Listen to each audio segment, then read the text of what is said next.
Assalamu Walaikum. Hello friends, how are you? Welcome back to my another video.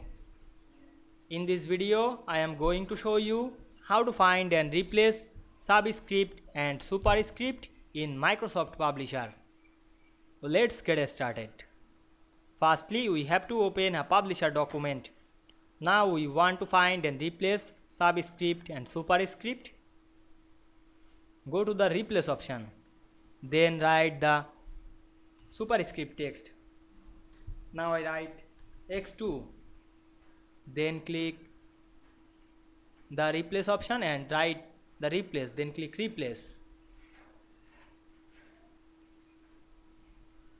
Then again click the replace option and delete the text.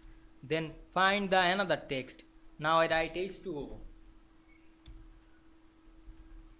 Then select the 2 and press Ctrl, then press double plus, then click replace with option, then write anything, then click replace all.